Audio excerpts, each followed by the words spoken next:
আমরা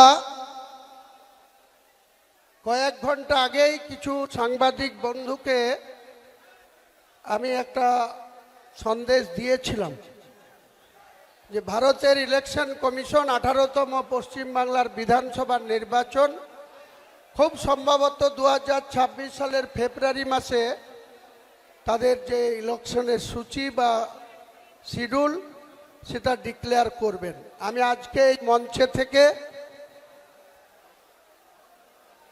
আমি নিজে আমার পার্টির চেয়ারম্যান হিসাবে আমি আমার পুরনো বিধানসভা, আমার হোম বিধানসভা 70 রেজিনগর এবং 71 বেলডাঙ্গা দুটো থেকে আমি লড়াই করব এবং জিতব ইনশাল্লাহ।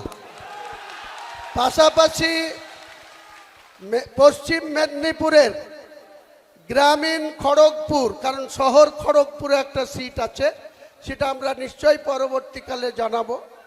গ্রামীণ খড়গপুরের প্রার্থী আমাদের পশ্চিম মেদিনীপুরের আমাদের পার্টির জেলা সভাপতি, উনি কন্টেস্ট করবেন, ইব্রাহিম হাজি। এবং 54 মালদা বৈষ্ণবনগর মুস্কেরা বিবি, উনি কন্টেস্ট করবেন 54 বৈষ্ণবনগর থেকে মালদার। হাত তুলে সবাইকে নমস্কার করে দেন। মনীষা পান্ডে 64 মুর্শিদাবাদ থেকে কন্টেস্ট করবে, 64 মুর্শিদাবাদ, 64 মুর্শিদাবাদ মনীষা পান্ডে। আরেকজন দেখছেন বিশিষ্ট ব্যবসায়ী, ভগবানগোলা বিধানসভা 62 নম্বর বিধানসভা, ওনারও নাম হুমায়ুন কবির, উনি কন্টেস্ট করবে ভগবানগোলা বিধানসভা থেকে। আমি দুটো সিটে কন্টেস্ট করব আর 4 জনের নাম ঘোষণা করলাম। আর একজন ডাক্তার হুমায়ুন কবির, তিনি বিশেষ কারণে ব্যাঙ্গালোরে আছেন, তিনার সাথে আমার কালকেও কথা হয়েছে, আজকেও তিনি বলেছেন যে আমি যেতে পারলে খুব ভালো লাগতো, কিন্তু আমি আপনার সঙ্গে আছি।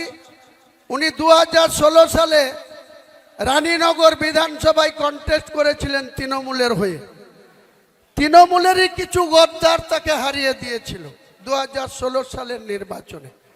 সেই ডাক্তার হুমায়ুন কবিরও রানীনগর বিধানসভা থেকে কন্টেস্ট করবে আগামী নির্বাচনে।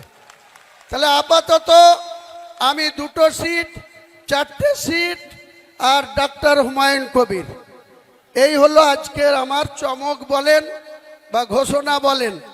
নির্বাচন অনেক বাকি, ইলেকশন কমিশনের ছুটি আসলেই আমরা 294-এর মধ্যে কত সিটে লড়াই করব ভবিষ্যৎ সময় সে কথা বলে দেবে।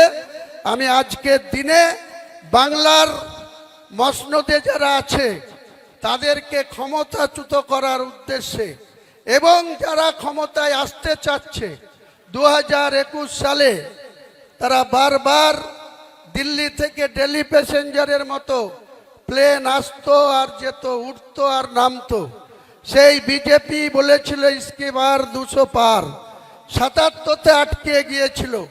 তাদেরকে গত 2024 সালে তারা লোকসভা নির্বাচনে তারা 12টা সিট জিতেছে, 91টা বিধানসভায় এগিয়ে আছে। তাদেরকেও 100-র গণ্ডিতে আটকে রাখার উদ্দেশ্যে আমরা আগামী দিনে কতগুলা বিধানসভায় লড়াই করব সময় মতো আপনারা জানতে পারবেন। তাই যারা আমাদের জিজ্ঞেস ঘোষণা করলাম তারা সবাইকে নমস্কার করুন। আপনারা একটা দুটো কথাই আপনাদের কথা রাখুন।